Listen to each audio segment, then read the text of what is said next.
Hello, and welcome to... Hello! Where are we? Welcome to Are You Mad at Me? Is this 35? I think this is episode 35. It's 35, yeah. I'm Vickie Morgan. And I'm Josh Morgan. Slurping his hot coffee. Slurp, We're very slurp. excited. You might be thinking, oh, they must have recorded this one early in the morning. It's been and a day. You'd be right. Yeah, we're up bright and early but recording a podcast. We've just had a good day. Yeah. So we're just a little hyper and Yeah. very late. It's actually almost early. It's so late, it's early. That's an Alan Doyle song What are we excited about? that he did with Dean Brody. Well, I'm very embarrassed to say that I have not done any marketing. What? I didn't. Isn't this a marketing podcast? Some of it is. I don't know what this is. This is like a... What even is this? What do you call this? This is a consortium of, I don't know, serving the greater metropolitan area of East End of St. John's. I don't know. So let's talk about some of the fun stuff that we have done the past couple Have days. we done any ads or any kind of marketing at all? I have a good reason, I will say. Oh, yeah, A+. We'll talk about that. Oh, my God. There's so much. So much happening at the Are You Mad at Me studios. I'm so embarrassed. And thank you to the crew for being here. The, what is it? What are we? 801-pound gorilla? Yeah, that's right. So 800 $1. Yeah. Josh has been watching The Price is Right, if you can't tell. So the 800-pound gorilla crew down in Tennessee just started a new TV and movie department. And they have a brand new special coming out on, I think, the 1st of August with Mark Maron. This is not part of the stuff we're excited about. This is just something we're talking about. I'm just thanking the crew for all their dedication. And it's not the same crew that's doing the thing with Mark Maron. We just happened to name our crew. We did fly him in. 801-pound gorilla. Well, they're here, local. From London. Sure. Yep. But they do a great job, and so thanks to the crew for all the work that you do every single week to get this out and to reach our wonderful listeners and subscribers and commenters and all those things. You guys are awesome. Yay. And I hope you're having a really productive time, or just relaxing time, or just good positive feelings. We hope you're publishing all your books.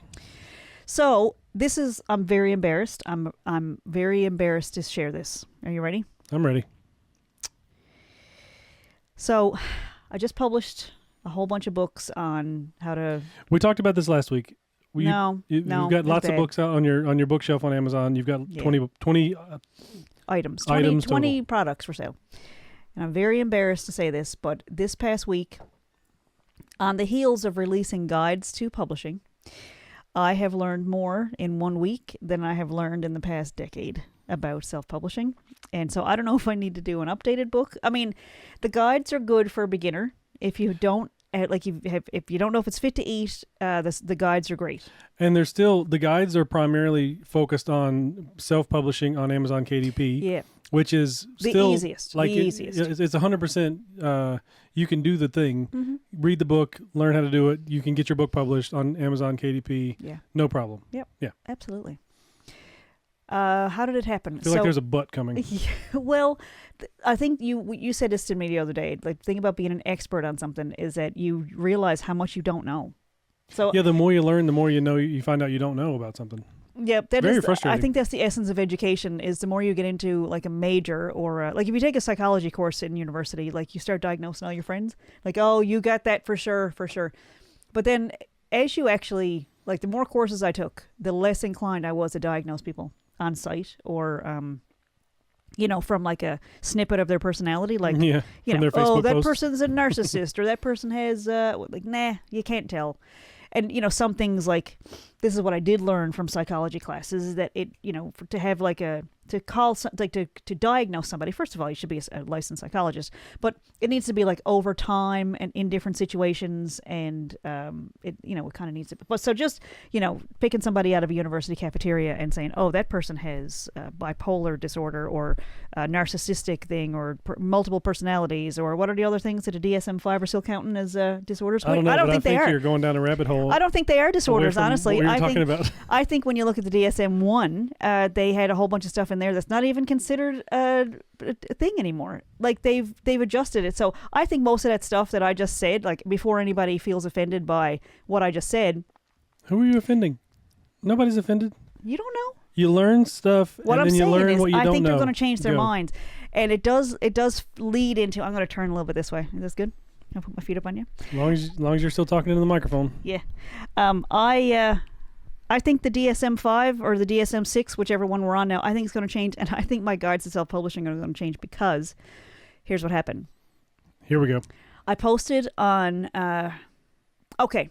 So the big news is my book, How to Be a Famous Sexy Writer, has been approved to be in Coles and Chapters. Yes. So it's going to be on the Indigo website, just like my first two books.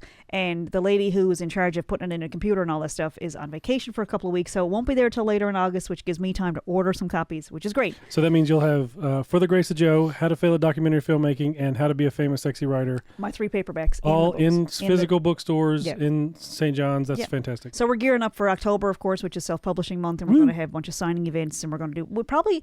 There's a few other people who have launched books in the last little while. And so I think some are due for a relaunch. And so I think October is going to be flat out for us. Really lots of events, lots of signings. Yeah. And maybe some little launch parties here and there and things to celebrate. Like Mike Boyle's book, his birthday it would have been Tuesday. So you're hearing this on Wednesday. So happy birthday to Mike Boyle, who is... one of our clients, one of our self-publishing clients. Doing so well with his book. He posts literally every single day on Facebook. He'll put his book in like a bush or like in front of a historic building. He's going out to... He's not afraid to market. He's going out to the tourist locations in St. John. So he is... And I don't know if he knows people when he goes there or if he's introducing himself and selling a book before they leave. But I've seen him at Signal Hill, Cape Spear... every coffee shop. Rick Mercer bought his book at a storytelling thing the other day. But he literally posts at least once a day. And he'll say it like, he'll do it like a radio ad. He'll say, hey, do you know where to get that new book on New Turf? And it's him saying it. Like he commented on something I posted and signed his name, Michael Boyle, author of On New Turf. And it was like, you know what? That's brilliant. So I just put happy birthday to him on his page. And I said, happy birthday, famous sexy writer, from Vickie Morgan, author of Famous Sexy Writer, now available on... And so I'll get to that part. And that's marketing. So you are doing marketing. I mean, people will see that. I haven't done an ad or anything. Like I mean, the stuff that you consider... I don't know if it counts. I don't know if you call it guerrilla marketing. I think it's a little bit more organic. Just a little more authentic and organic and not like a paid ad. And I kind of lean it towards... Got that marketing meetup coming up at the end of the month with Hey Orca, and it's going to be at the Amera Innovation Center on Signal Hill. It's at 4:30. Anybody's welcome. I think there's like an RSVP thing, so just look up Hey Orca on LinkedIn, or we can put a link in our show notes for this week. Are we going to be walking up Signal Hill? No, it's pretty much halfway up.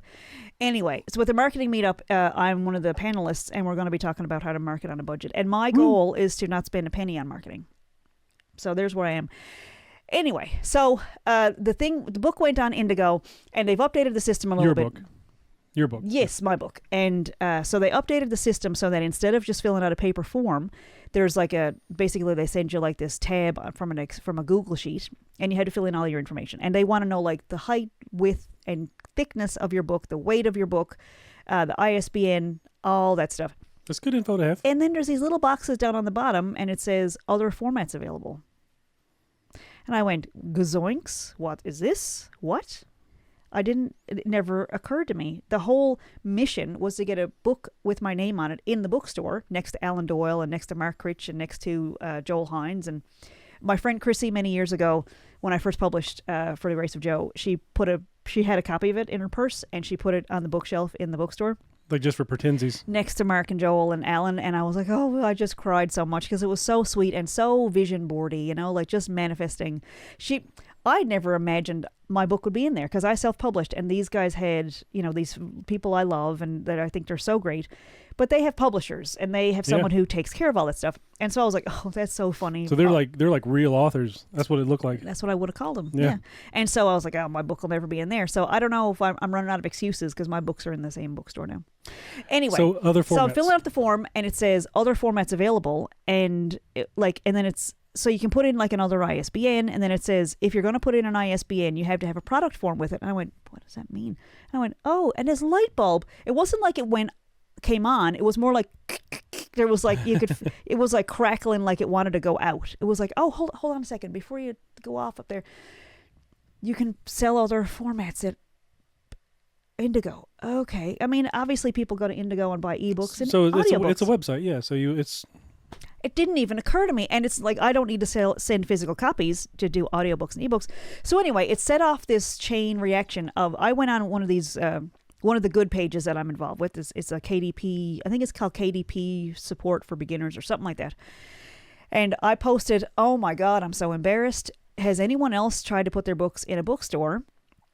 And maybe considered doing your ebooks and audiobooks. And so a couple of people commented and they were like, I don't even know what Indigo is. Like, okay, boomer. Because you're not in Canada. Yeah, they weren't in Canada. So I went down the rabbit hole a little tiny bit and I was like, I do have news, I guess. We did kind of come up with another idea since the last podcast. I think it might have been right after the last podcast. So that, Bookstores. I don't know where to start. Okay. It's all good. It's all good stuff. So here's the thing. Last week I had this idea and I was chatting with, ChatGPT, my new best friend. And I said, how can I market or, advertise or whatever without spending any money? And so that idea kind of snowballed into, why don't you, it was just triggered. It's a really great starting point with ChatGPT because it kind of suggests things.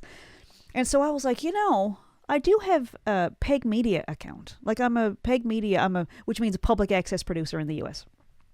And so I have this profile on the Peg Media website. So Peg Media is like almost like a repository for public access TV shows and programming. I think Peg Media is like an organization, and they have a website. Yeah. So Peg is... But that's where public access channels can go on and download shows from all over the country or different countries. So Peg stands for public access, educational, and government. So that's there's a public access system in the United States. And so basically every...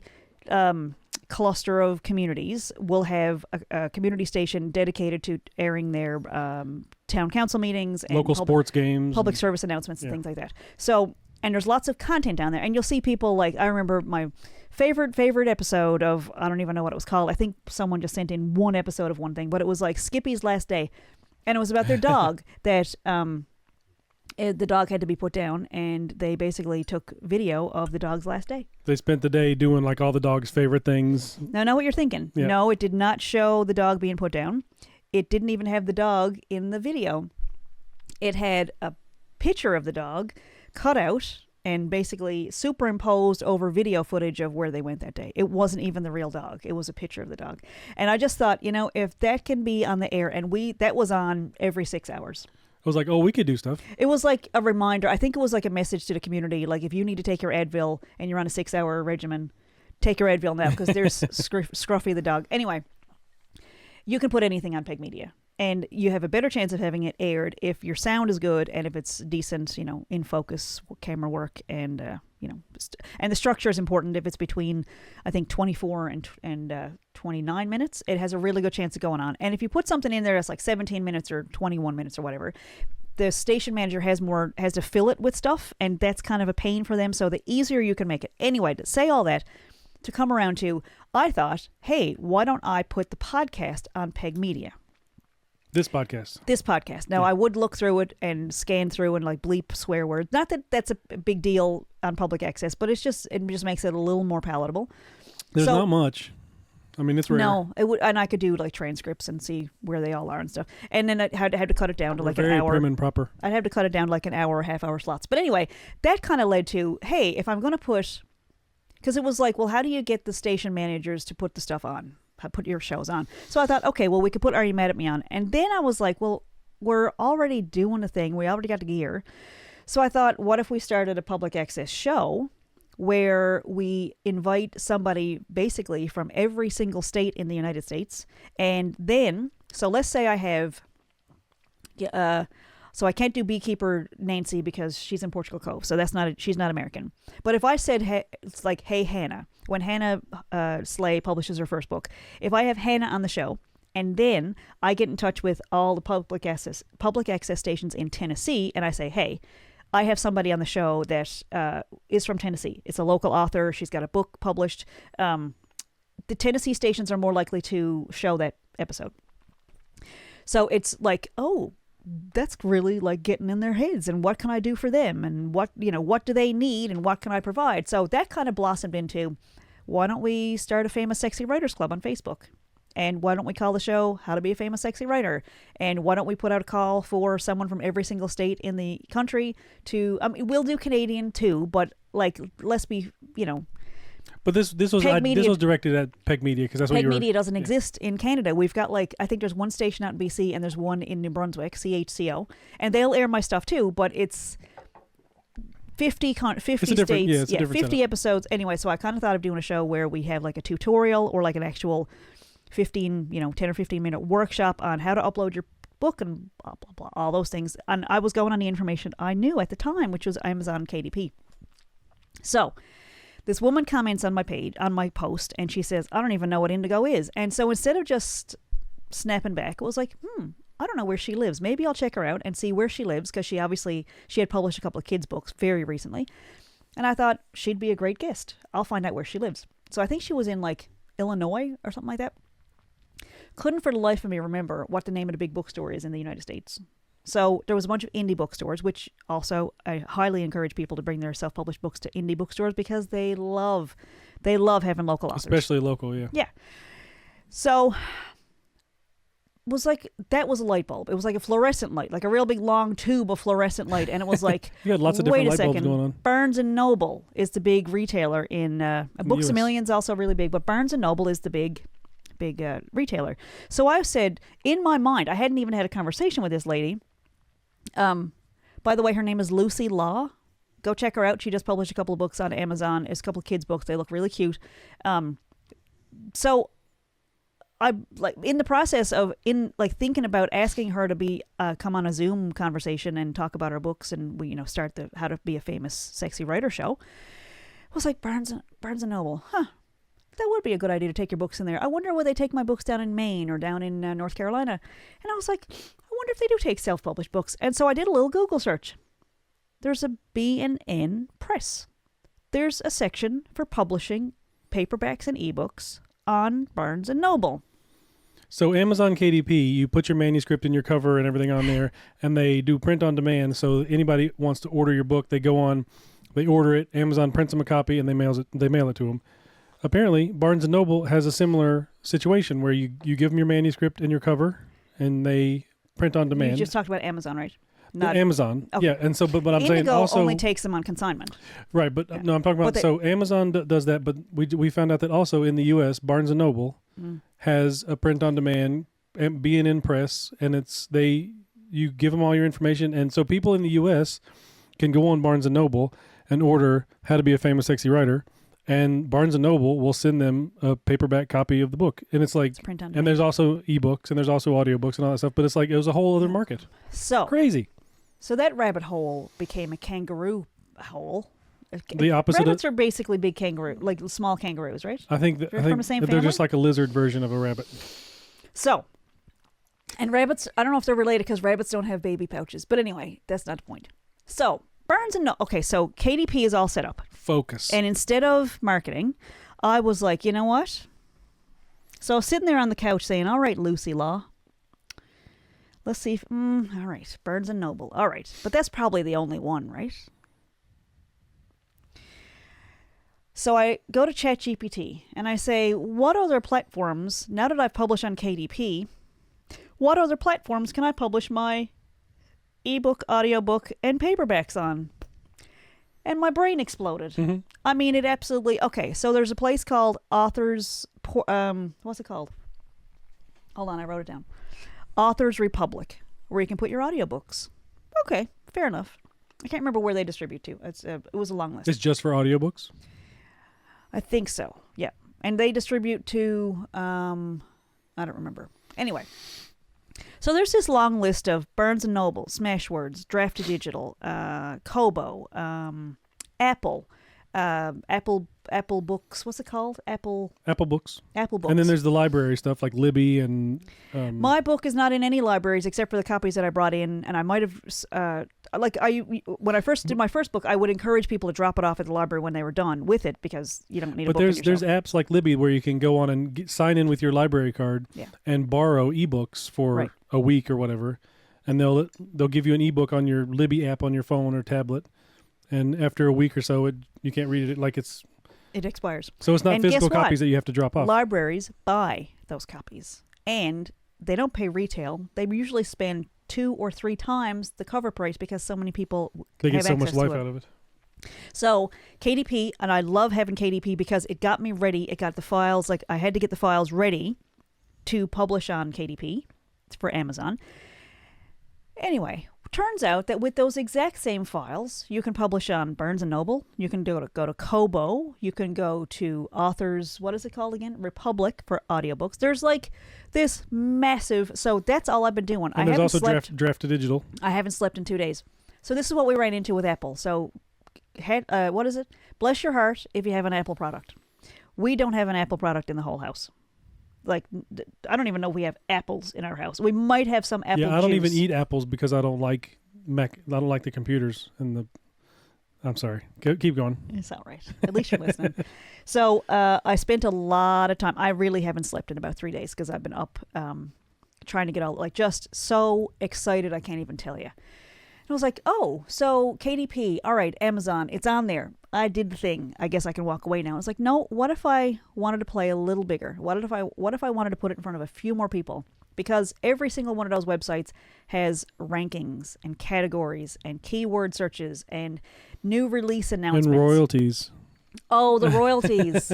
We're talking 70% across the board. It's so the way I've been crazy. The way I've been looking at it since you've been talking about this stuff is like Stephen King, Anne Rice, I don't know, I'm just thinking of famous authors, Dean Koontz or whatever.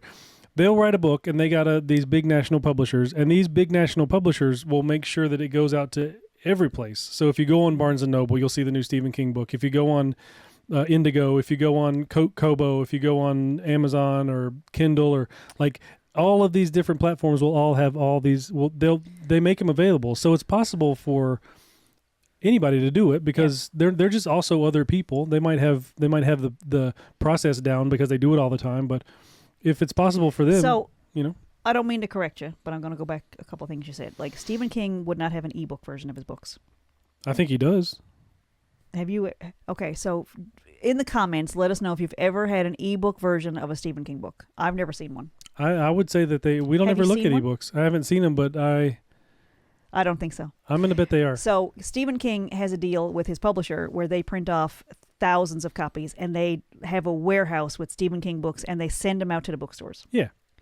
But I don't think you could order one. You could probably order a book from a bookstore, and I don't know if they keep copies or who's. Anyway. What I'm saying is all these different platforms where you can buy books.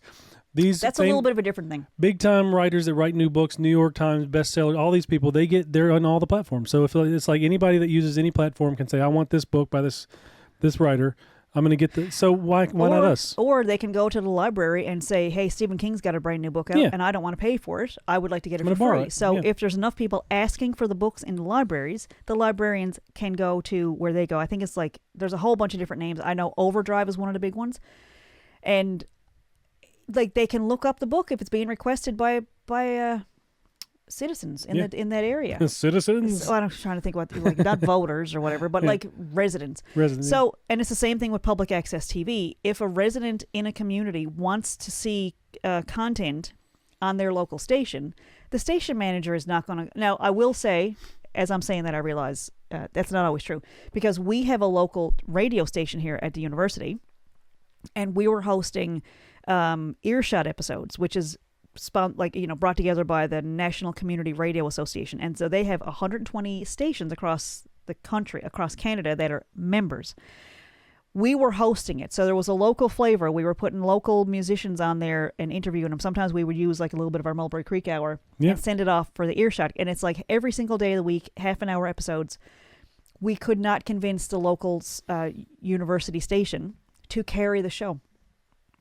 It was already done. Like, they would send it out early in the week, and they would have 5 episodes of programming ready to go, turnkey, with Canadian content and like local musicians as well, because we were hosting it and we couldn't convince. So it's not always. Newfoundland, I think, is a little bit unique with basic cooperation. Unique is a nice way to say that. Yeah.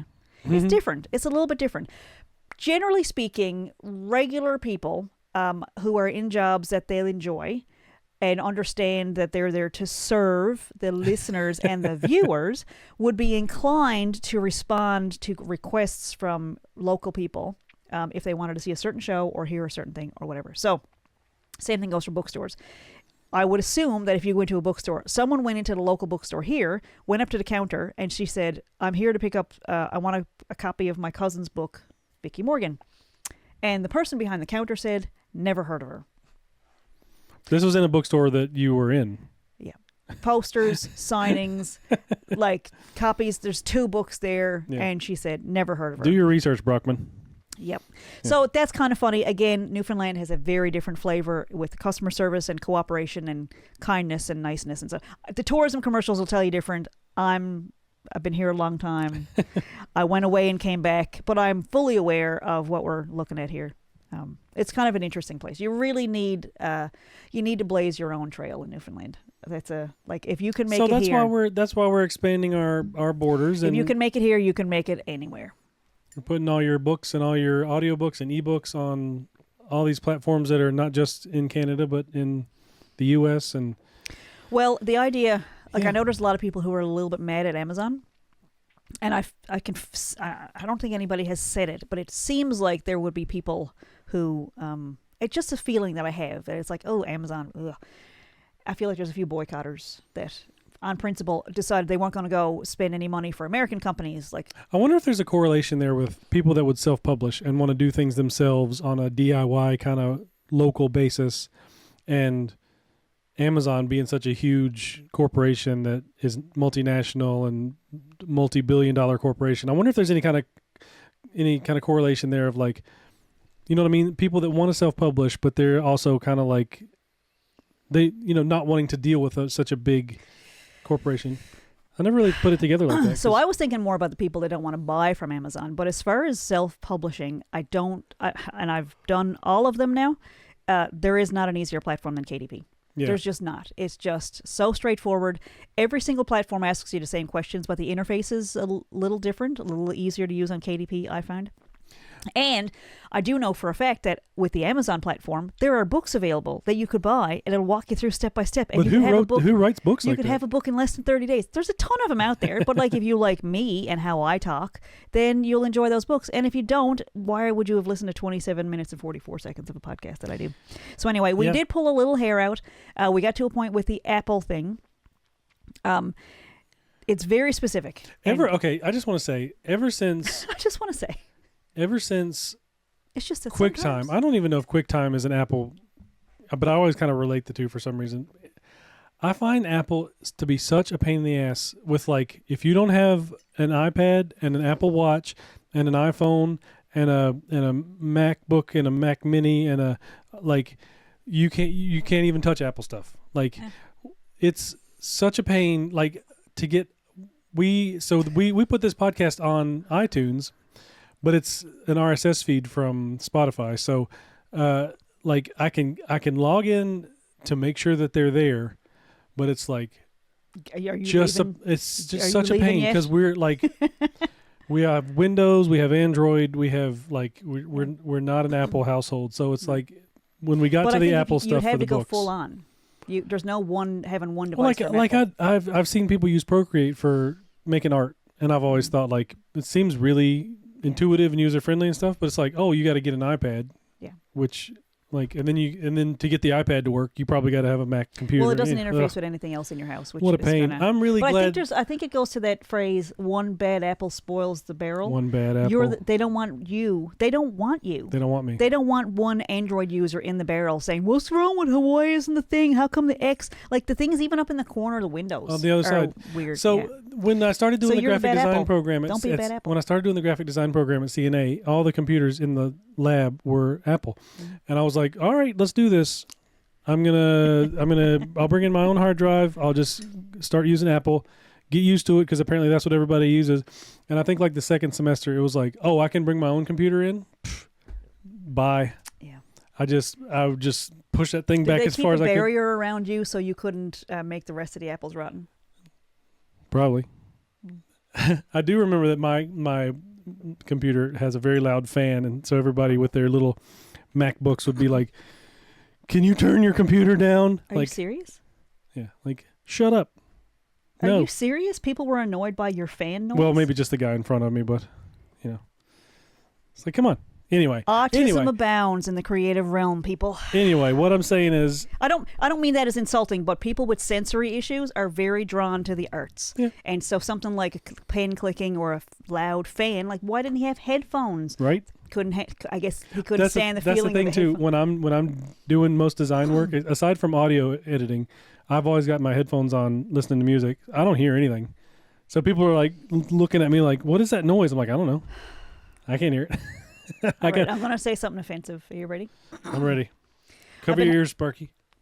I've been having this, like, I don't know, like thought process or whatever, like little rabbit hole I've been going down the last little while.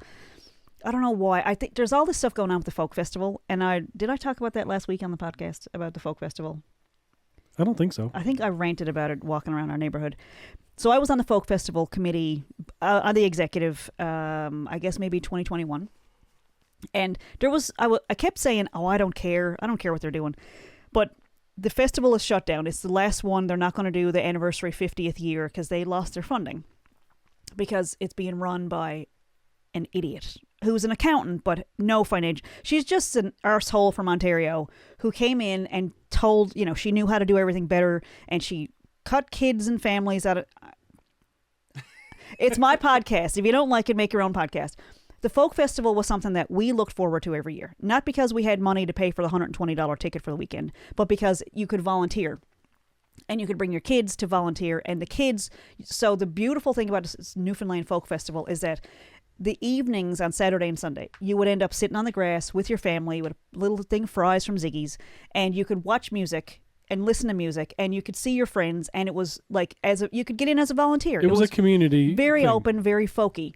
And then around 2020, 2021, this lady came in and she was on the board as like she was going to change everything. She was going to fix it all because she was an accountant and she was retired. So she comes in and right off the hop, like I was actually, like we got along really well until we didn't. And so 2021 comes and they're planning for the folk festival and I was on the executive. I was the, I don't remember what my position was. You were the secretary, I think? I don't know. No, that was with the film part. Oh, right. But I don't remember what I was on the folk festival. But anyway, so I'm going to these meetings and there's all this planning going on. And I'm sitting on the folk festival executive as a folk musician. This is the Are You Mad at Me segment for this week.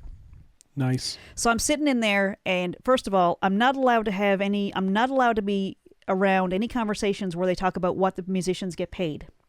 It was a conflict of interest. Because you're a musician. Because I'm a musician. Okay. Total bullshit. See, that's something I'm going to have to cut out when I send this to Peg Media. But, like, okay, you don't think that having musicians in the room to, like, be a part of the conversation about payment? Because this seems kind of... And then, like, the person who was, like, organizing all the acts that they were bringing in was an artist agent. That's not a conflict of interest, though, so that was kind of funny.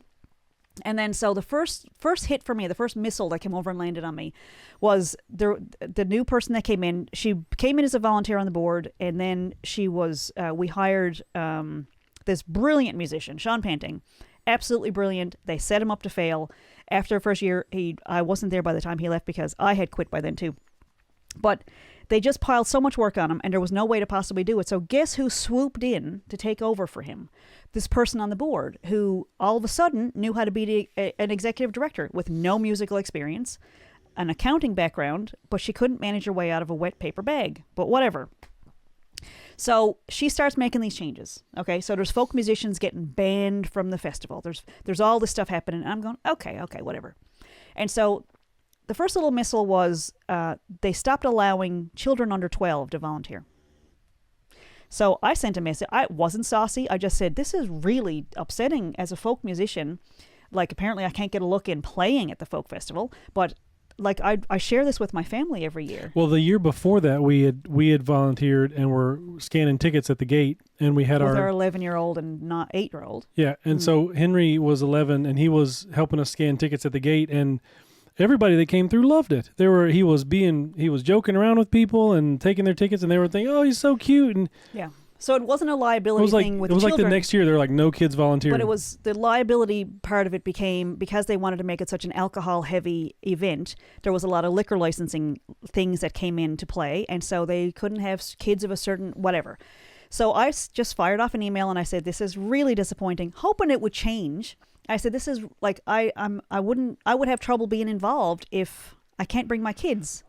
And they wrote back and said, okay, thanks, we'll take you. They didn't say thanks. They said, we'll take you off the newsletter list. They said bye? Yeah, that was the end of that discussion. Folk festival, okay. So we're moving forward. I think I was still in the executive at the time. I don't remember the timeline. But we were getting ready for the next folk festival. And this was around that time when everybody was like doing the vax passes. So on principle, I did not agree with the vax passes. I think it's private medical information, and I don't know what the hell happened to the whole world where all of a sudden it became okay that you could ask people their medical stuff, because it was a private decision. Yeah. Anyway, and if you want to listen to all the media stuff, like, this is where I have a point, I promise. I know you do. You know I'm going somewhere with it. So it became totally normal to ask people their information. So even though the premier at the time promised he wasn't going to bring it in, there was some kind of money exchanged hands. We got some kind of like $1 billion payment from the federal government. And all of a sudden, our premier said, okay, we're going to do vax passes. It was horrifying. You couldn't get into a bar. You couldn't go to gigs. You couldn't play unless you had the vax pass. And again, on principle, I don't agree with that. I don't think you should have to show any medical stuff whatsoever to get into a place. And of course, and I'm going to feed back to this. There's a loop here. The folk festival was planning for the following year, and they had already decided they're going to ask for vax passes at the door. Now, we were already getting to a point where they weren't required anymore, but the committee took it upon themselves, with all their medical degrees, that they were going to require that anybody that wanted to attend the outdoor festival the following year, that they were going to require vax passes. And I was like, can I ask a dumb question? Like, maybe we should wait and see what the provincial guidelines are, and they were like, no, no, this is happening. No. We think this is a safety issue, and we're going to have it no matter what. And I was like, I think you guys might be missing the point of the folk festival.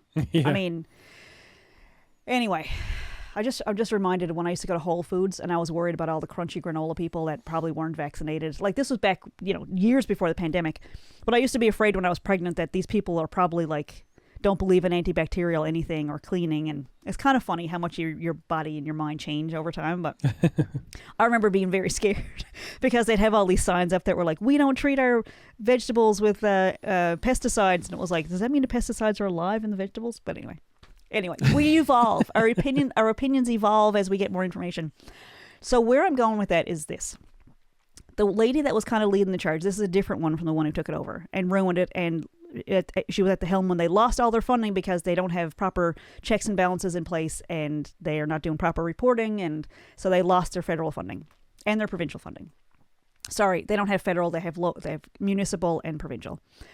There was another lady on that committee, the one who was running the charge with the vax passes, after they weren't required. Okay, I need to be clear about that. They were not required, and she wanted them to be required. Same kind of people that are, anyway, sorry, don't mean to be judgmental, but I am judgmental because I'm a human being and have opinions.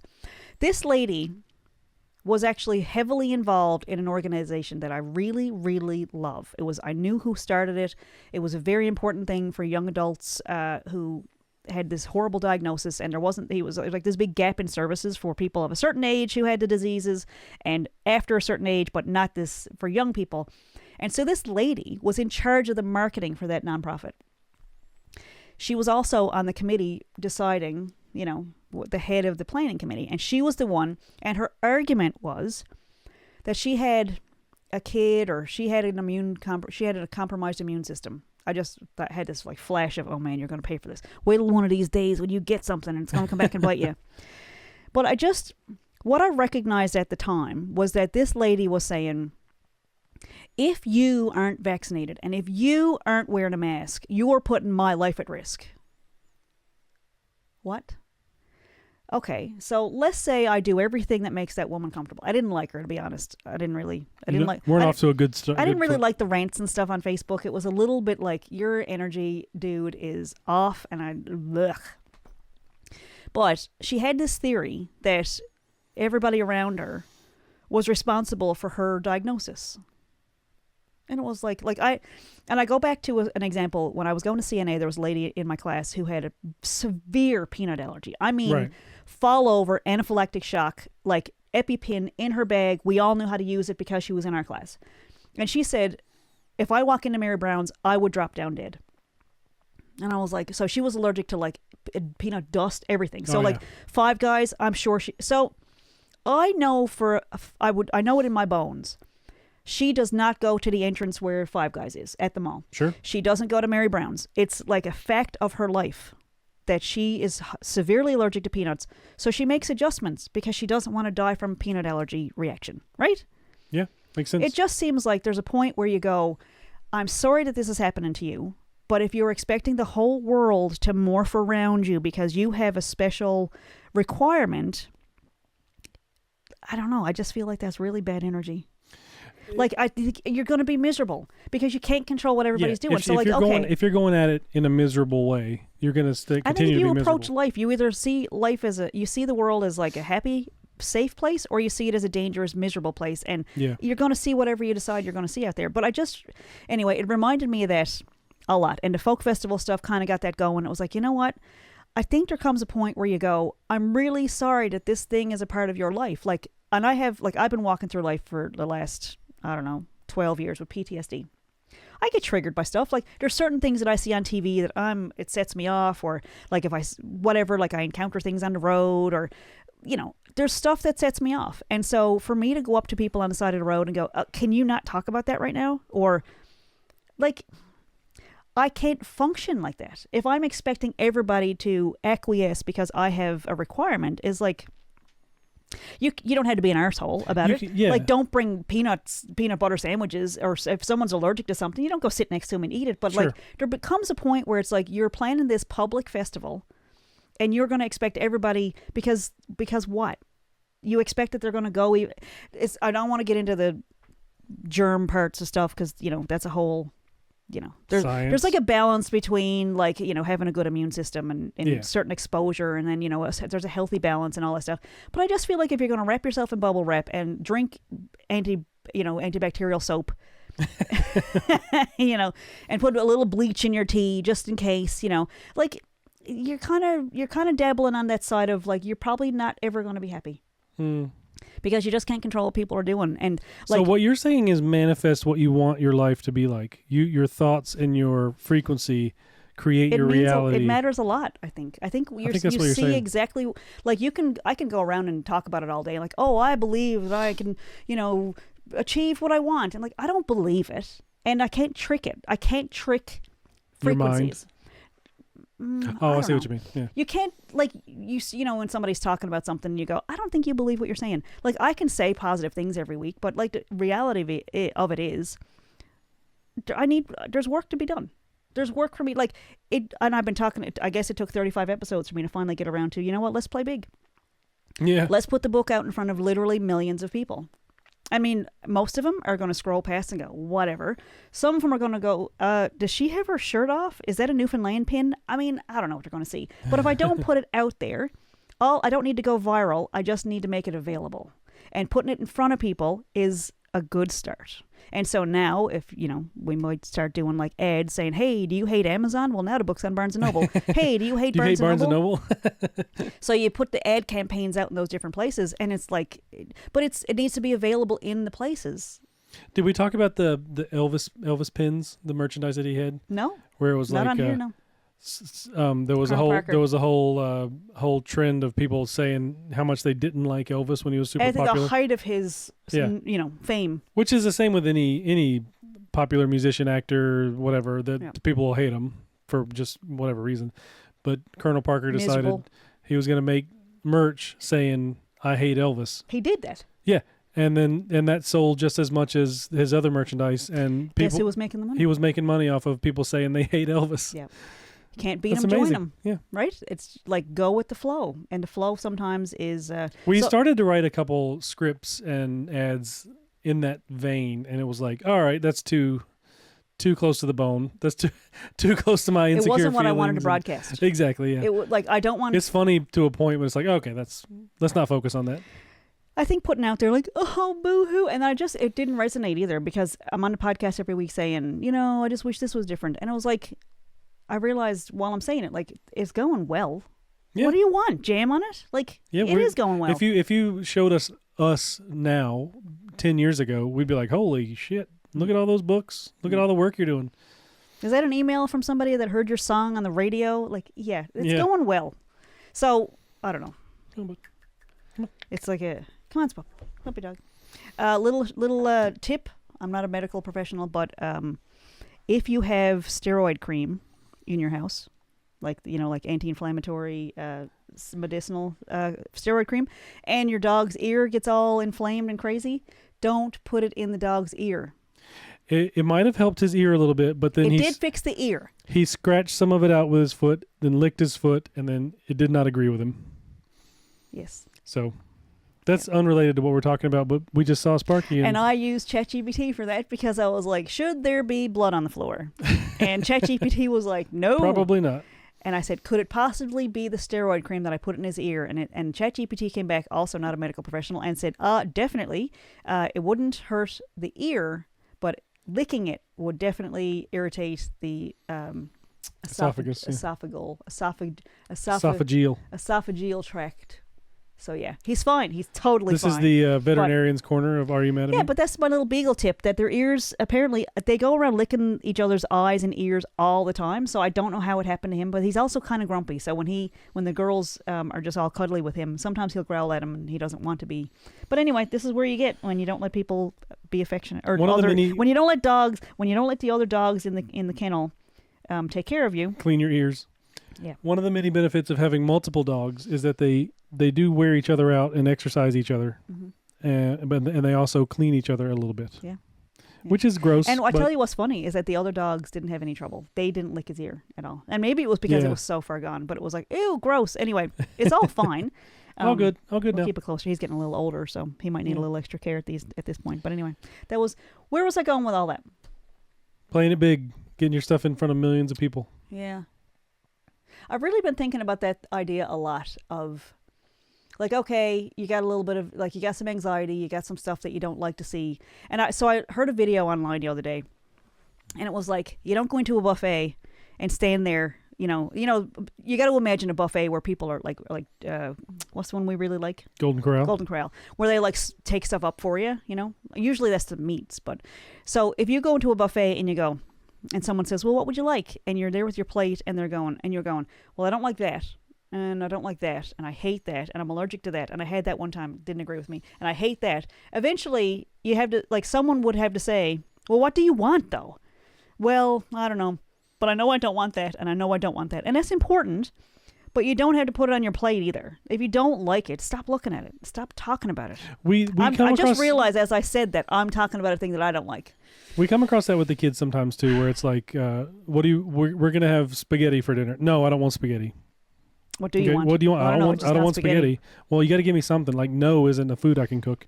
Well, I think when you're in that mindset of, you're thinking about, well, I definitely don't want that. It's hard. There's momentum behind that, and it's hard to go, I can't imagine a food I want right now because all I can think about is the thing you told me that I didn't want. And so I get it, but it's like, it takes effort. That's the work.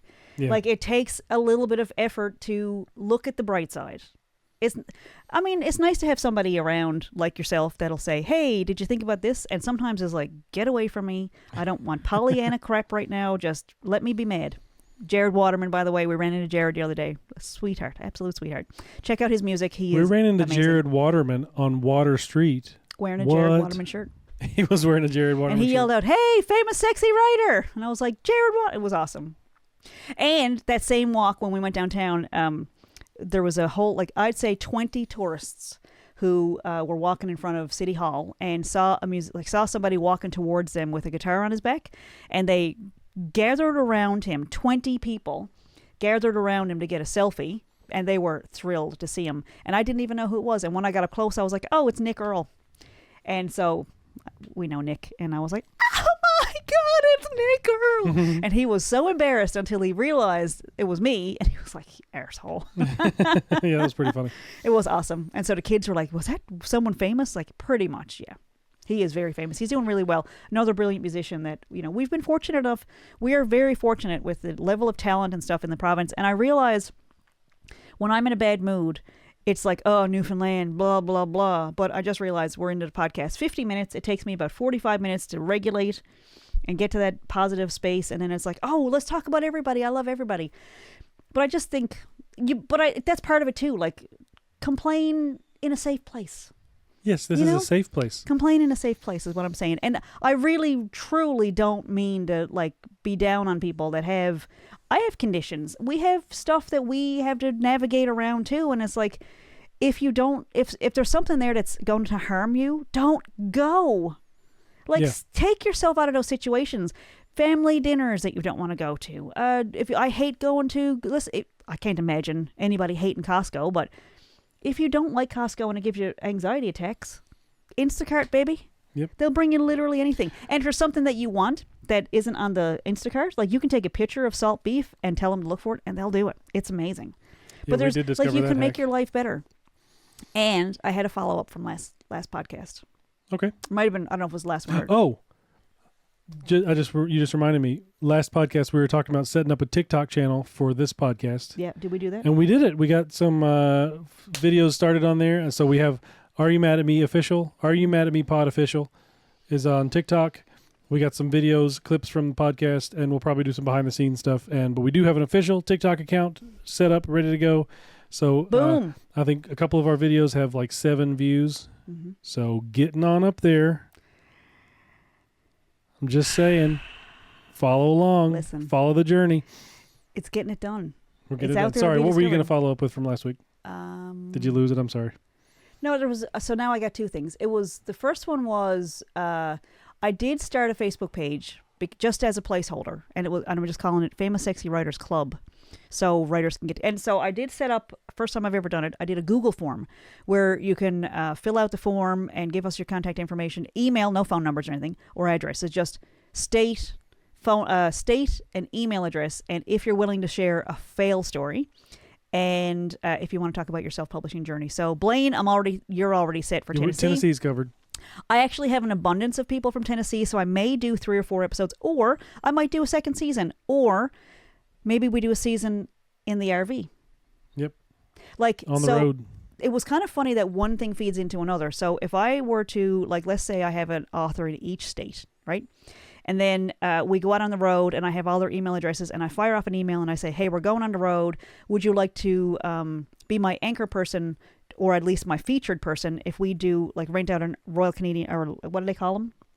What do you call legions in like a VFW or a... Well, I don't think I can't rent those, but like a community station. Veteran, baby. Okay.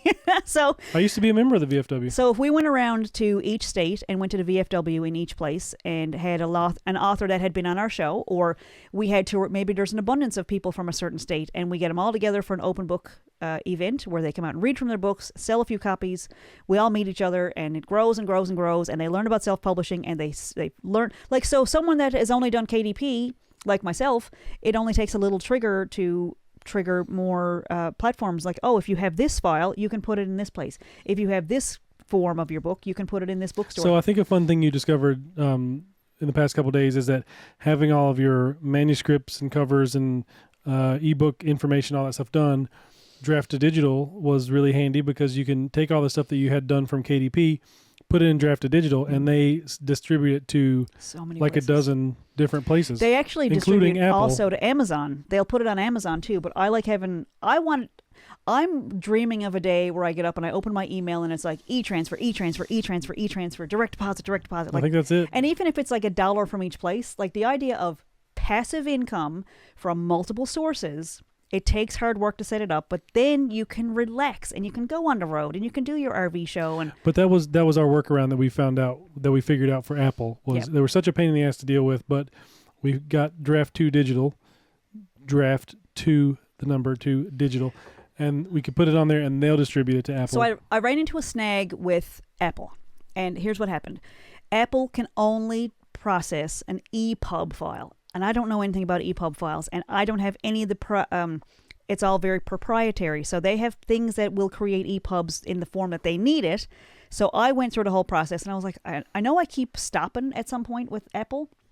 So I got really far into it, and I was like, no, I'm going to do it this time. I want it on Apple because it's literally millions of users around the world. Lots of our listeners are on iTunes. Yeah, we got a lot of followers on the Apple feed. Sorry, users or listeners? Listeners for the podcast. That use Apple? Yeah. Okay. What was I saying? You usually stop. Yeah. So I got to a stopping point, and so this is a whole other book because it's like, here's this part where you stop on Apple, and I am never, ever, ever writing a book on how to put an EPUB on Apple. The metadata is like, it's so proprietary, and I know they have to explain it so that a regular person can use it to make it accessible, but it's so not. Like, if you're not a computer programmer... It seems like it's set up to use Pages, which is an Apple program, yes. And we don't have that. It has all this information set up so that you can see the back-end programming behind it. Come on. Yeah, coding and stuff. So it'd just be easier if you got an Apple product, and I'm pretty sure that's their end goal. Yep. That's their end game. So I'm getting halfway through it, and I got the ISBN put in, and I was starting with the first book, and I got frustrated, and I couldn't get the EPUB to work out, and I downloaded all this other software to put the file through, and none of it worked. So I go to ChatGPT, and I go, okay, I'm about to throw this computer through the window. How can I get my book on on Apple? And ChatGPT suggested Draft to Digital. So I go on Draft to Digital, and I'm beating my head against the wall because I get to the point where I'm ready to upload it, and it goes, like, I did all the stuff for the first book, and it says, I put in the ISBN, and it says, this ISBN is already in use. And I was like, yeah, and that's okay. And it was like, do you want a new free one? I was like, no, that would be a nightmare.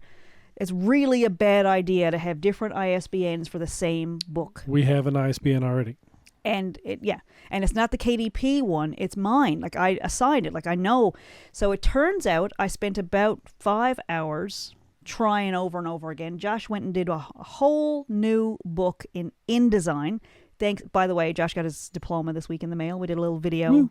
We did a little ceremony with the hat and all that, where he's just wearing the hat, opening up the diploma. And by that I mean he just didn't have a gown. He was dressed. Yes, no, I was dressed.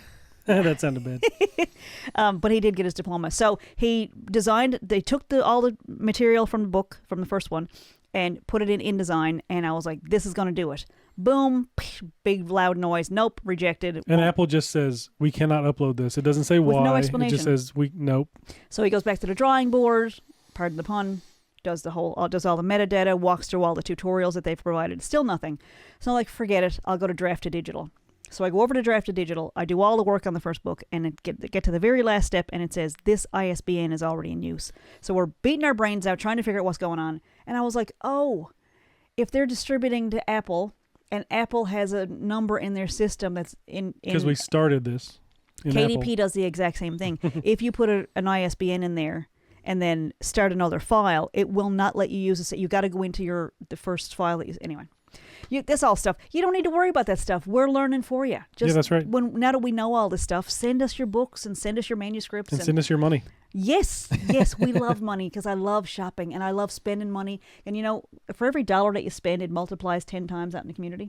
So if I spend it at this place, this guy can go fix his car, and this person can go make more jewelry, and this person can whatever. And go to the market. The guy at the gas station is supporting that, and the guy, whatever, the girl... whatever. It all works, man. $1 goes through the economy. So send it to us. We'll send it right back out to you. It'll come back into your system. It's awesome.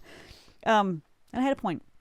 Draft to Digital. Turns out that it was like the simplest solution. Like, because I put the ISBN in Apple, so now I have to... Just unlock it. That's all. I have to get them to unlock it, which means I got to contact their instead of getting stuck on that book, you moved on to the other 1, 2, 3, 4 books that you have that you wanted to put on those platforms, and they went Draft to Digital, just boom, boom, boom, boom. So instead of 6, it was 5. Yeah. And so now our books are on Barnes and Noble, Kobo, Author. Why can't I remember the name of that? Author Republic. Author Republic for audio, but there's so I'll give more updated information as we go forward because we're still facing eyes into it. But once you get the files ready, there's a world of people out there waiting to read your books, and it's like free. I'm not telling anybody anything that costs them any money. It's all free. You can write your book. You can format your book. You can follow the tutorials. I mean, my book's not free, but I think if you were really stuck, I'd send you a copy. If you want to self-publish your own manuscript, you don't have to spend any money on it. You don't need permission from a publisher. You don't need to ask if your book is good enough for them to publish. You can publish your own. Of course it's good enough. It just might not fit their mandate or what they're trying, or maybe they already got a book about a hockey player at Christmas coming out this year, or maybe they're gardening, or maybe their beekeeper book or whatever. But it's like, it's someone else's frame. And if you don't fit into it, that means nothing. There's like 8 billion, or is there more than that now? I think probably more than that. There's so many people out there waiting to hear your story. Sorry about that. Like, I think I'm ready for bed. I didn't mean to yawn into the mic like that. I'm sorry. While I was talking. While you were talking. It was nothing personal. Can you edit that out and post at least? Yeah. Should I edit out this fight? Can you post? Are you mad at me? Staring at me while I'm talking like this. There you go. Perfect. You're forgiven. What was I even saying? I know you're tired. Josh could sleep on a clothesline easily, and I am like, do I have to sleep ever? Because I would be fine if I never slept. You just stay up all the time. I would love it, because it just gets so, I get more and more excited as time goes on. It's not like I don't have like a decline. I just start to get like, I start to see triple, and I start to get real shaky, and I'm like, oh, I must need a snack. Let's go get some coffee and chocolate covered coffee beans or something like that. It's and I'm rally. Wired. Exactly. Yeah. Exactly. So it's been a very caffeine and rally. It's very busy few days, and the books are like, it's just so, oh my God, it's such a good experience. I know you got to put before and after shots in the clips from this week. Like, it was so exhausting to get there. Yeah. In the trenches, because it's like, what am I ever going to do? Because people don't even like Amazon anymore. People are whatever. And I think I just need to do a thank you message to all the people that saw my book and scrolled anyway. You know what? Thank you. Because without that, I would never have been angry enough and frustrated enough and have to find a way to like myself enough to go, you know what? I'm going to put it on Apple. I'm going to put it on Barnes & Noble. I'm going to put my book under, I'm going to try it with strangers. And something that we like to talk about is that anger means that you feel like you don't deserve how you're being treated. Mm-hmm. So that's actually kind of heading in the direction of a positive. Well, there's love underneath That's self-love. That's, I don't deserve this because I'm awesome. It's not like, no, that's right, I deserve this. It's like, no, screw that. I don't deserve this. I'm angry. I'm going to do something about it. And there's stages too, right? Like, there's like the worst bottom of the barrel, feeling terrible, like life has no meaning. And then there's like the next level up from that is anger. Because you start to go, I do deserve a little bit better than this. And then after anger, there might be like a little bit of revenge. And it's like, okay, you don't want to act on the revenge, but like, people aren't comfortable with anger because it's like, I liked you better when you were depressed. Well, maybe it's more quiet. Like, I'm angry because I know I don't deserve this, so I'm going to just out of spite succeed. Maybe spite is the next. So it's like, you can't go from down in the depths to joyful. Yeah. Like, that's a bit of a leap and your body will explode or something. I don't know what happens, but I don't know. I don't think it's possible. But like, there's like little stages. So like, if you can go from like, okay, you feel bad about whatever, and it's like, you know what, Vickie, shut up. I've heard enough of this garbage. Like, it's so easy for you because you got a partner and you got whatever and you got a dog and mine died. Like, get angry at me. Please get angry at me, because that means there's a pulse. That means you're starting to like yourself and you are tired of this Pollyanna bullshit that I'm shoving down your throat every week. Yes, be angry at me. And then, you know what? Think about the revenge you can take on me for telling you these things. Like, go buy my book and leave a 5-star review so all these stories I don't want people to read, they'll find out about them, and then I'll be exposed for the fraud that I am. And like, but then after revenge is maybe a little pessimism. Like, even if I tried, it wouldn't work out. And guess what comes after pessimism? Nothing. Neutral. Nothing. When you actually get to a feeling where you're bored and you don't care one way or the other, it's actually so much better than depression. It's a different thing. Yeah. Because if you don't feel like you want to walk off a bridge, you're just feeling kind of numb, it's actually pretty good. You've gone through a lot of stages. And then after neutral and bored, a little bit of light gets in. Yep. But it starts off with, that's enough of this crap. Like, angry is a very good emotion to have. And like you said, underlying means you want more. You know that there's better for you. You would, if there wasn't a part of you that believed there was something better for you, you'd never get angry. You'd never get frustrated. You'd stay in marriages you hate for forever. And that was my other thing. Isn't that funny how it kind of loops around? I said on the podcast a few weeks ago that when somebody is in like the absolute worst situation, that like hope, like giving somebody hope or telling them that everybody can change their situation. And I need to rephrase it a little bit. Like I need to revisit that and kind of come at it from a different angle. If you're in the worst situation, and I've been in it multiple times with different people, like getting punched in the face doesn't feel as bad when you like yourself or when you see a little ray of sunshine. If you feel like this is it, I'm going to die here, it's never going to get better, this is all I deserve, it hurts so much worse to get smacked. But if someone were to say to you, it's possible, you don't need to fix it, you don't need to give somebody an out, you don't need to publish the book for them, but I think a glimmer of it's available to you and it's okay to imagine it, that sets off, I think, a chain reaction. And maybe that's it. That's as far as it goes. Maybe it's just feeling like, you know what, I'm just going to go into my brain and think about happier things. But like giving somebody a glimmer of hope changes the trajectory of their life. And adult education, it goes along that same vein. You can change somebody's life by showing them how to weave a basket. You don't know what their life is. If they feel like they can't do anything ever, and all of a sudden they have this skill and they know how to knit a hat or crochet a cloth or whatever it is, painted a figurine from the dollar store that they could have for a ornament for whatever. Hope is a valuable, important thing, and that's why I like self-publishing. I do bring it back around. If I had to wait for somebody to come along and say, hey, we really like your writing, I would die. I'd be a corpse on this couch. I would rot away before somebody would ever knock on my door and say, hey, do you want a book on the shelf with your name on it? So that's where that little kernel of it's never going to happen for me. Not that way. Like, okay, that's it. And you just be sad for a little while about it. And then eventually these little book ideas are like, I should really write a book. I've always wanted to. And I wonder what would happen if I did. It's kind of it's nice to look back. And like, I can actually say now, if I had another idea for a book, I'd be excited about it. Yeah. Like, because it's like, it's all these places you can put it and all the possibility. And this is like Christmas Eve right now for me, because there's so many possibilities of how many people could find the book organically just because it showed up in a new release feed or a newsletter that goes out with all the new books that were published by that platform. And it's like, you never know what's going to catch somebody's eye. And it only takes, it doesn't need to be millions of copies. It just needs to feel like there's an impact. And I know the books are making an impact. There are people working on new books. They're working on marketing campaigns. They're working on new companies and new entrepreneur side hustles and all those things. And I know, like, I'm cheering them on. Yeah. Because it feels really, really good to have that. Like, I'm doing it, so if I can do it, anybody can do it. But it's anybody can do it for real. Yeah, it's nice to be able to use our, all these fundamental classes and workshops and all these courses that we've taken and stuff. It's nice to like serve us with it. Yeah. For it to benefit us. And, it's kind of fun. It's kind of a fun little thing that we're doing. And you're wrapping up.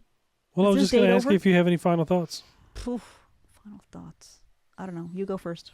I'm really excited about all these new platforms. And I think that it does lend itself to, if not a whole new book for self-publishing, maybe a new revised version of Famous Sexy Writer where you have another chapter at the end saying also there's Draft to Digital, there's Apple, there's Barnes & Noble, there's Kobo, there's blah, blah, blah. So I think that there's a lot of potential in the future for, I think it's really good.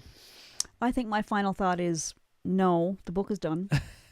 And I think it opens a door. If I put all the information in one place all at once, it'd be too much and it'd be like an encyclopedia. True, yeah. That's true. So I think it opens the door, and if somebody were to try out KDP and like maybe every single book we have out there on every single platform, in the back of the book, there's links to all the other books. Right. There's a mention in all the author bios. It says Vickie and her husband Josh, co-host, Are You Mad at Me? And it's available on all these places. And website is selfpublishednl.com.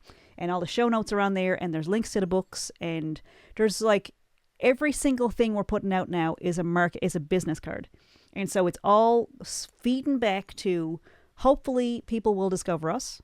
And if they listen to the podcast and they feel better about their life, or I would consider that a victory for me. A success, yep. It is, because it's, it's what I want to be doing. We get to do this. And then to even have that like longer vision of, okay, we can do something from here, from Newfoundland, a little tiny island in the middle of the Atlantic. If we can do it from here, the possibility of doing another season where we take it out on the road, or we do a second season with all like a whole new round of authors in all those places, like it goes on Peg Media, and on Peg Media, on public access, you can't put a call to action in your programming. So I can't tell you to go to the website, but I can tell you I have a website. Yeah. Big difference, right? They're very particular about that. So like there was a guy years ago that built a house and had all these sponsors, and he built an entire house for like $40,000. It was because all the companies that he was featuring in his show, you could see the truck pulling up from the different builders and from all the different, the window guy and the lawn girl and the whatever. Like he had all these sponsors, but he didn't ever say you should go to this window company or you should go to this lawn care company. They were just on the screen. They were just there, getting exposure, but it served their business. Right. I don't think you should do that as a musician or a comedian. You don't need exposure as an artist.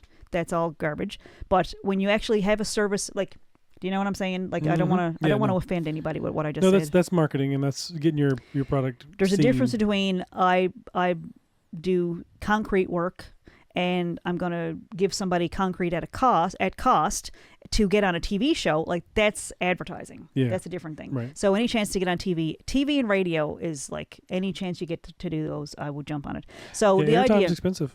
The idea being that when people see it, that's one person that didn't know you existed before. And so playing a little bit bigger is like, okay, now I need to get comfortable with the fact that people might read my books and find me and find the podcast and learn about me, and this is it. Yep. You got to try something. That's right. We got to do something different, because that's it. You can't. Make it happen. There's only so long you can complain about things, and that's why the Artist Way talks about it too. You write it in your journal every single morning, and eventually you get tired of seeing the same words on the page, and you go, "All right, it's time to do something. Time to branch out." That's where I am. Yeah. So I'm exhausted. But I'm wide awake right now. I'm not going to sleep anytime soon. But this is great. And so thanks to everybody for listening. Yes. And I hope you guys keep writing and keep sending us comments and keep letting us know what you got going on. We're happy to promote it. And, I think we're going to head out to, I don't know, we don't have our passports yet, but we're that much closer. They're on the way. I think if you want to go check out, and I made a point of starting the Facebook page, Famous Sexy Writers Club, and I didn't invite anybody to it. I'm just going to let it grow. We'll just keep it open to the public. I got a couple of posts on there. One is for Canadian. It's the same form, but I got one that's got a cute little video of a goat, and the other one is me coming out of a tent. But it's like links to the form where you can go fill out and apply to be on the show. Yep. And we haven't started the show yet, but we're going to do it. And it's not the first time we've done public access. So the plan is that it would be a show focused on self-published authors. And I think we'd even have some on who are traditionally published, because why not? There's no better teacher than somebody who's been traditionally published and will tell you the truth about what it's really like. And I don't have that experience, but it feels so good when they tell me the stories, and it's like, I knew it. Like, I just knew I would never fit in that world. I'm just a square peg or a round peg, whatever people want. I'm the opposite of that. I just know it's not my scene, and I do well in situations where I can control, what's going on. And so putting myself in situations, I'm going to go back to that point, putting myself in situations where someone else is in charge, someone else is making the money off of my work, and so no matter how hard I work, they make more money, but I make the same amount. It just doesn't fit. And so a couple of years ago, I had a job with a company that gave me a free iPad. I never took it out of the case. I mean, that job did not go well, and it ended in a cease and desist letter. It was awesome. But it was just the universe saying, this is not for you. How much evidence do you need? But I remember you're talking about the Apple products, and I was like, I'm not switching over to Apple. This is crazy. No. Never. I mean, even if it was free, I wouldn't use Apple stuff. But if you're an Apple user, you can now find my books on Apple, and there's lots of tutorials. Like it is step by step. It will show you how to publish a book. We've got a couple of really great people going through the process right now of publishing their books, and I can't wait to have them on the show to talk about their books, not about reading mine, but about their books. They found passion, and they found like they had the bit of information that they needed to move to the next thing. It's in their hands now. Yep. That's a great thing. And it's like, how much are the books? What? How much are the books? The guides are the bare bones guides, which we did just to have an alternative on there, but they're like less than $10. Yep. So I mean, you can't go wrong. What can you get for $10? Just imagine someone came along right now and said, Vickie, here's a book for less than $10, and it's going to show you how to get an RV to travel across the country with both countries with your kids. And I'd be like, I would pay $10 in a heartbeat. God, I'd pay $20. We were out for a walk the other day, and we walked by this guy. Someone had an RV out in the road, and it was this for sale sign, and I went, oh, Josh, for sale. And they were like this sweet little couple were washing the RV. And I was like, oh, they must be getting it ready to sell. And they had just bought it that day. And they were just as happy as we would be.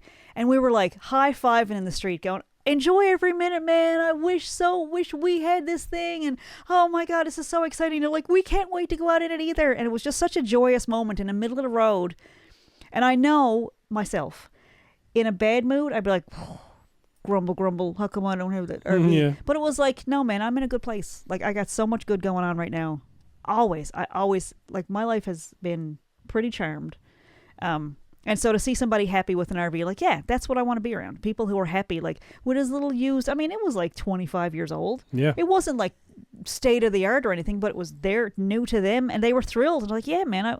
And when you go out looking for that kind of vibe, you're going to see it. Now, if I wanted to go out, if I thought everybody was horrible and gross and terrible, then I would see people getting dragged out of their, places by their hair and getting into fights and trying to run each other over with their cars and all that. But I don't... Your life is what you make it. Bad stuff happens to good people, too. But I think, like, that's, everybody... That happens to everybody. And I think it's like, yes, be mad about it, and then go, all right, life's not over. Because if you didn't die... I had a call the other day from a guy who used to teach Dale Carnegie courses. I'll never forget him. He did this seminar at CNA, and he gets up in the front of the class or whatever, and he was like, okay, you're thinking about something right now. Take something in your mind that you want to have in your life. And he was like, all right, ask yourself this question.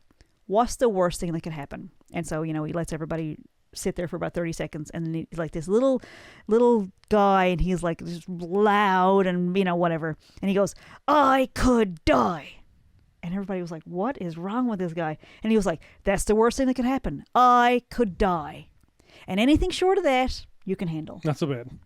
So that's what I took from that. And actually, Barry asked me to be on his podcast coming up in November. He's got a show called Talk Real.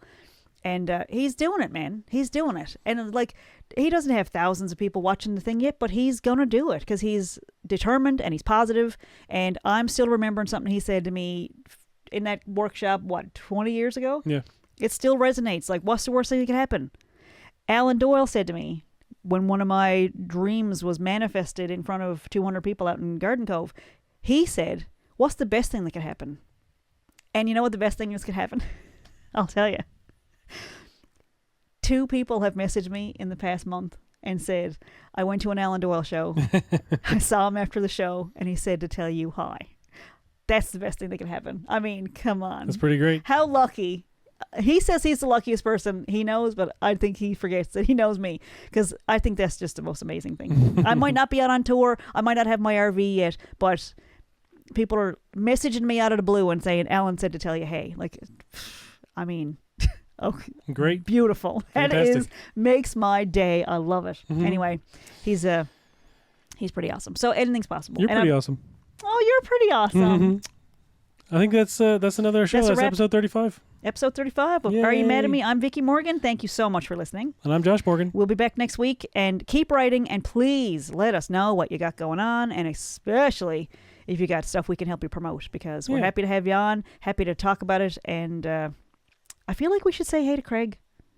Hi, Craig. Because Craig came up in conversation when we were trying to figure out how we were going to manage the Apple situation. We were like, who do we know that He's an uses Apple Apple stuff? Yeah. And it was like, cool. I wonder would he come over and help us publish those books on his Apple device? And it was like, we'll see if he's still listening. I still would love for him to visit. Don't get me wrong, but we did find a workaround, and so now we can just hang out. We can just do fun stuff. That's right. But he's awesome. So check out Craig at iDesign. Him and Allison are fantastic, and he's a brilliant. And I'm really hoping to be able to send some work his way where we need a rep for our RV. So if anyone wants to advertise and is looking at some international, across the United States and across Canada, sort of moving advertising. That's right. I'm sure Craig can work something out. For the RV, we don't even have yet. So say it out loud. It has a much better chance of coming true. All right, folks. See you later. We'll see you next week.